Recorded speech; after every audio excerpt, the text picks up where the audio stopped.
All right, everybody, here is the project for this week. In the week 5 module, you will see we are learning about the basics of typography. So the first thing you need to do is click on all of these pages one by one and watch the video that is inside. The videos aren't that bad. They're not that long. They're only, probably the longest one is 3 or 4 minutes long, but that's it. So after you watch all these videos, there is a project at the bottom called Place an Image in Text, and this is what we're going to do right now. Here are some examples so you can see what we're going to do. We are going to be putting images inside of text. So you can see with this space example, they got all space images, all things having to do with space inside the letters, and then they have a nice space background. Same thing with the New York City example, all things having to do with New York City, and then snow. And here's my example right here. Because I like to DJ, I made a DJ one, and I put a nice DJ background right there. So let me show you how to do it. We're going to go in Photopea like this. All right, photopea.com. Click on New Project. And then I'm going to title it Image in Text. The width and the height, 1280 by 720, is perfectly fine. DPI 72 is all right. And make sure you have it on pixels or px. A white background is good to go. And then after you change these settings, you can click on Create.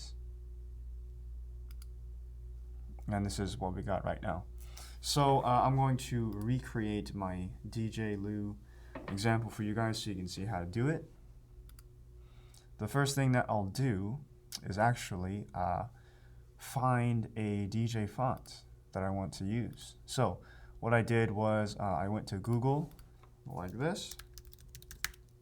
I looked up some DJ fonts, and the first one was right there, DJ Fonts Font Space, so I clicked on that one.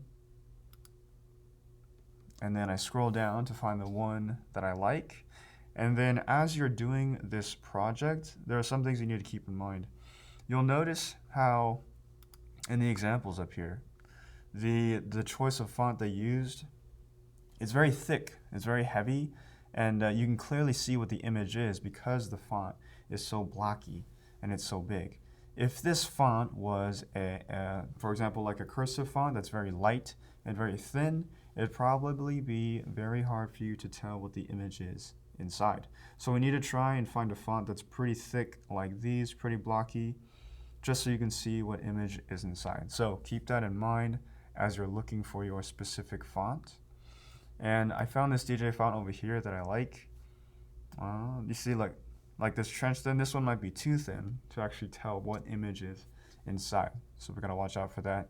Sound wave could be good for my purposes, but the one that I liked was this one called Cyan, or Zian, whatever it's called. So I downloaded it, and it's in my downloads folder. I'm gonna click on it, and it opens up like this. And it's a .ttf, and I'm going to double click it, and I'm going to install it.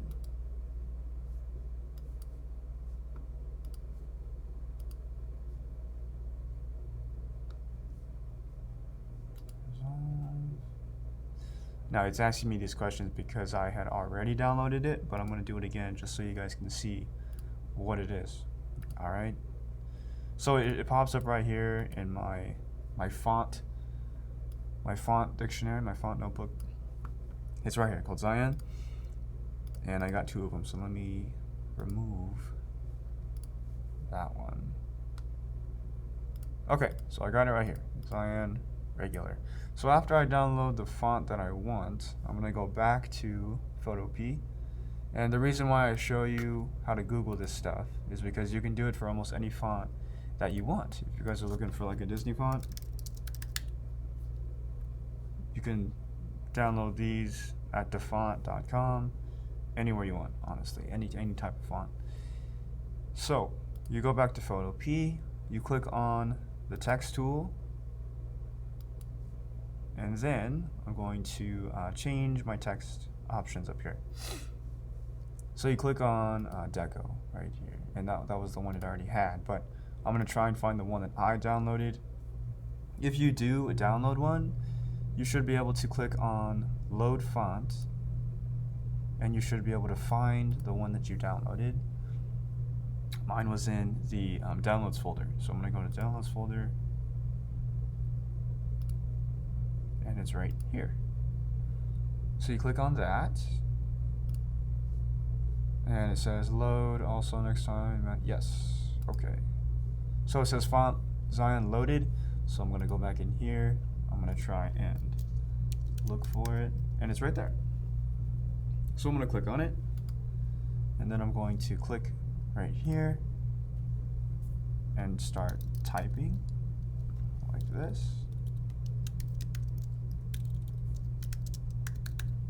Like that. So that's very, very small. I'm going to make it bigger. Probably make it bigger than this. So now I'm going to have to start typing in numbers. Okay. I got the move tool. I'm going to move it over. It's still too big, so I'm going to use the transform controls and scale it down like this. Alright.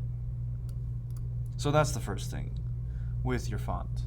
The next thing that we'll do is let's find some images that have to do with my theme. So I'm going to go to Google, type in DJ, click on images, and then I'm going to try and find some images. But the first thing that I will do though is go to my tools and change the size to large. That way I have some high quality images, some big images, because I might have to scale them down or scale them up. To get the best quality, I'm going to try and find some large images. So I'm just going to try and download some that really catch my eye, some that I really like. Whoops. Right here. So I like this one. I'm going to right click it and hit save image as. I'm just going to save it in my downloads folder, and it's a JPEG, so that's cool. Save it. This one looks pretty good. Right click it, save image as in my downloads folder, JPEG. That's good.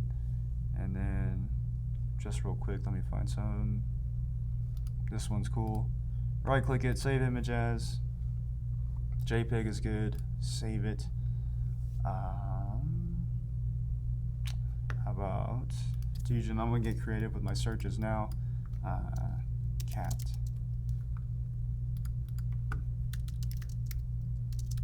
Cat DJ.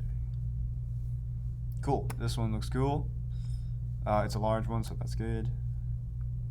Oh, this one's cool too, actually. Oh, that's pretty small though. We'll see. We'll see. Let me do the large one first.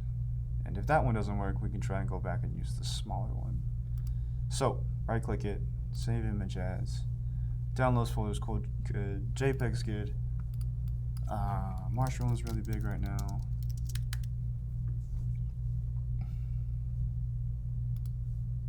This one's cool. Save image as. And JPEG's good. Okay, so now that we have our images, I'm going to go back into Photopea, and I will drag in that first image, which was, I'll try this one right here. I'm going to drag it in.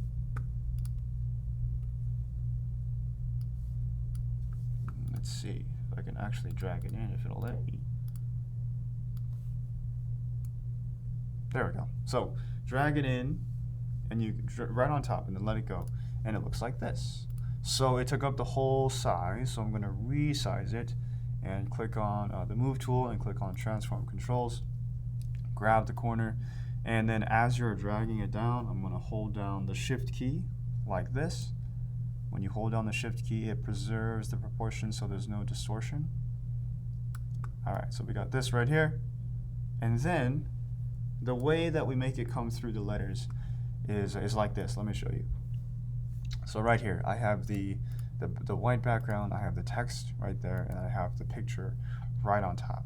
What we have to do is right-click our image like this, and then you have to click on Clipping Mask right here. When you click on Clipping Mask, you can see right away what it does. the image is now inside of the text, and you can tell because a clipping mask will put this down arrow right here. You really have to watch the order of the layers. You have to make sure that it is on top of the text layer. All right, so after you do that, you can just start to play with it, start to rearrange the images. You can resize them again. I'm going to hold down Shift and grab this corner like this. I'm going to play with it like that, and that's pretty good. Now let's try the next image. Let's try this cat. Drag in the cat image like this. I'm going to grab that corner, hold down Shift, resize it like this. Okay, cool. Now, you can see I made sure the image I dragged in is on the very, very top. I'm going to right click it and then do clipping mask like this. Now, what I want is I just want the cat to try and take up the letter J, but you can see how it's overlapping the letter D. So what I'm going to do is actually cut the image and slice it. So here's how you do that. Usually, you could just grab the rectangle select right here. You can click and drag like this. Make sure you get right in between the D and the J, and then you can delete it. However, yeah, it won't let me hit the delete button on my keyboard because we have to rasterize the layer first. So you know a layer is rasterized when you see the little symbol, the little tiny symbol on the bottom right thumbnail. So what you have to do is right click the layer that you want to delete and click on rasterize like this. You can see the little symbol is gone. Now if we do this again like this, we have the correct layer selected. We have the rectangle select. We click and drag like this right in between the D and the J, and then on my keyboard I can hit the delete or backspace key and it does that. And then you can deselect by getting rid of the dotted lines. You can go to select, deselect, and do the same thing on the letter L, like this, right in between the J and the L. You hit delete like that, and then you can do select and deselect. Okay, so you can kind of you might be able to see the pattern that's happening right now. Let's try it again for another image. How about this one right here? We have these nice headphones. It's the same thing. Get the move tool, get the transform controls checkbox, get that corner. As you're dragging, hold down the shift key on your keyboard, and then I'm going to try and take up the letter L. So we have the image on the very, very top. Right click it, click on clipping mask, and we got it right inside. So now I'm going to try to play with the scale and the size like this. I really want to try to make the disc right here, that CDJ, I want to try and make that visible and the headphones visible. So I'm going to try and rescale it like this, like that. You can see how right here there's a little black right there, so I'm going to try and fix that like this. It's a little bit of back and forth trying to find a good balance between fitting it inside and having the image visible to the eye so they know what it is. All right. Now, sometimes I do this. I'm guilty of this. Sometimes if I notice, like, I kind of like the positioning right there, but you can still see a little bit black. So I'm going to stretch it up like this and just cheat a little bit like that. That's okay, because if I didn't tell you, you probably wouldn't have known. So I won't tell if you won't tell. So after we do that, I'm going to uncheck transform controls. I got to delete a little bit of the J because it's overlapping, and in the letter O. So I'm going to right click it, rasterize it, rectangle select, click and drag inside the J, and delete it or backspace it on your keyboard. Same thing on the letter O, like this, and delete it like that. Okay, I got 2 more letters right here. Let's try and use that marshmallow photo. Where did it go? There it is, here it is. Okay. Drag it in like this. All right, same thing. Let's resize it down. Move tool, transform controls, grab the corner, hold down, oopsie. Grab the corner, hold down the shift key like this. And then right click the image, click on clipping mask, and we have this right here. Now, it's kind of a cool thing with, I think we kind of lucked out with the double O's because it's a nice, it frames it really nicely, and it fits in 2 images at once, so that's really good. We kind of lucked out with that one. So I got 1, 2, 3, 4 images. I could have easily done 5, but I'm just gonna do 4 because I kind of like how it looks with marshmallow inside right here. That's pretty good. Now I'm going to right click it. I can see it's overlapping the letter L, so I'm going to right click it, rasterize it, and then get the rectangle select. Very carefully get in between the L and the O, and then hit delete, and you'll see this little piece disappear like that. So then we go to select and deselect, and we got this nice image right here. You can see if I clicked on the eyeball, you can see it all disappear like this. All right. So after we do that, what I'm going to do is add in a nice background. A nice background for this DJ Lou. The contrast is pretty strong with the white, but I'm going to try and stick with the theme. Usually DJs are associated with nightclubs, which are very dark. So this is where I'll start experimenting with different backgrounds and finding what I like. So for example, what if this background was black instead? So I got the black background. I have the background layer selected. You probably have a lock right here. You can get rid of the lock. You should be able to just click on it like that, and it should disappear. Now you can edit it when the lock is gone. So I'm going to get the color black, my paint bucket tool, which is hiding behind the gradient tool, like this, and I'm going to click on the background like this. So that's pretty cool. I kind of like how that looks. Makes it look like a neon type thing. It looks like we're in the club right now. But what I want to really do is look up some DJ backgrounds. So we'll go over here, go back to Google to go to DJ backgrounds like this. So we got some really cool ones. You might have to try and experiment with them. Click on different ones and then download them and drag them in to Photopea and see what works. My example had this one, so I'm just going to do this one again. Before, when I was making this one the other day, actually when I was making this one the other day, I experimented with a few different backgrounds and tried to find the one that I like the most. So I like this one the most, so I'm going to download it. Right click it, save image as, in the downloads folder. JPEG is good. Save it.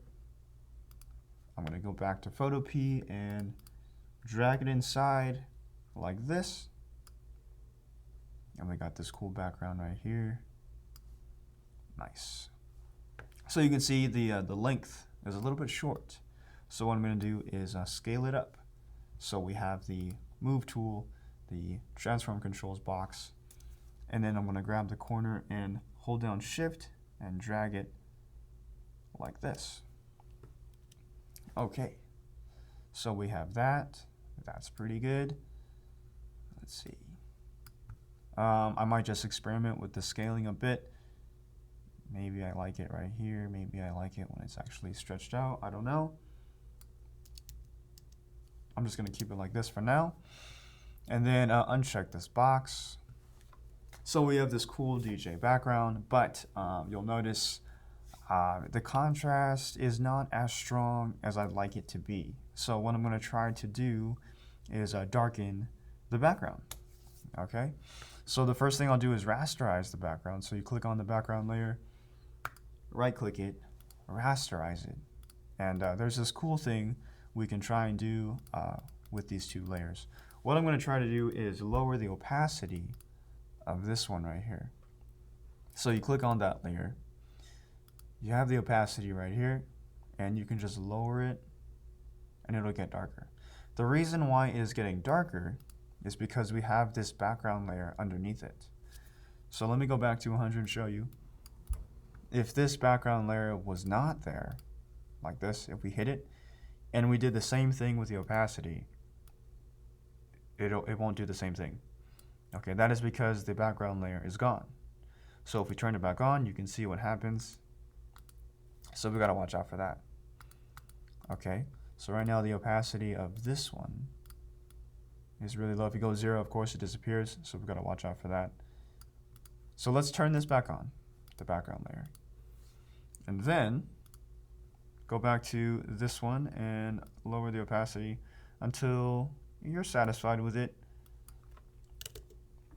That's pretty good. 20 is pretty good. I might just play with it a little bit. Maybe 25. Sure, why not? So, after you got this, I'll make it full screen a little bit. Oh, too close. Never mind. My bad. Okay, that's good right there.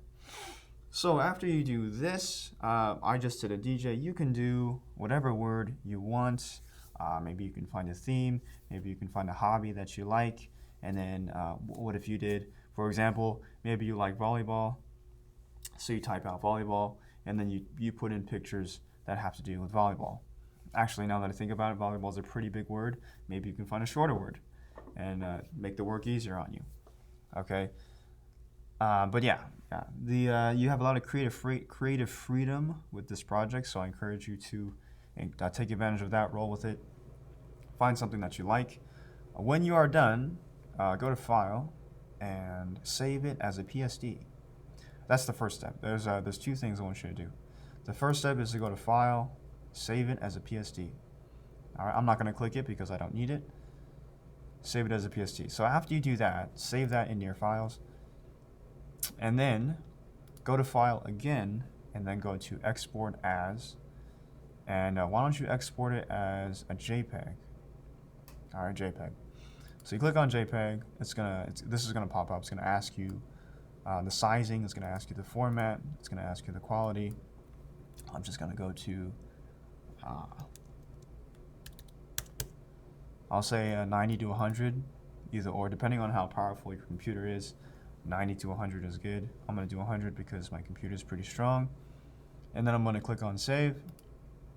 And it downloads it right here. I'm going to click on it. It's in my Downloads folder, but I'm going to click on it, and it looks like this. All right. So then, after you do that, make sure that you rename your image. Right now it's called Image in Text, but you have to make sure that you rename it. So you can rename it like how I'm doing right now, or you can do it like this over here. This is the image inside of my Downloads folder. I'm going to right click it and rename it to my last name underscore first name underscore image in text, like that. I'm pretty sure that's what I said to name it to. Oh no, sorry. I told you to name it to last name, first name, image, text, just like that. So let me fix it right now.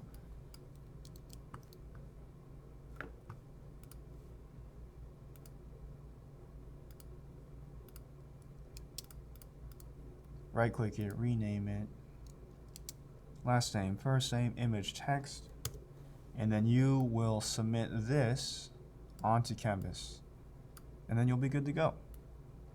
All right. So you can do this, submit that on Canvas. Screenshots also work. Screenshots are good. Screenshots are always good because if you, it helps me to help you because I can see your layers and how you did that. So if there is an issue, you can take a screenshot. We can analyze your layers together and see if you may have missed something. All right. If you do take a screenshot, make sure that you rename it just like I renamed my JPEG. All right. Okay. Thank you guys.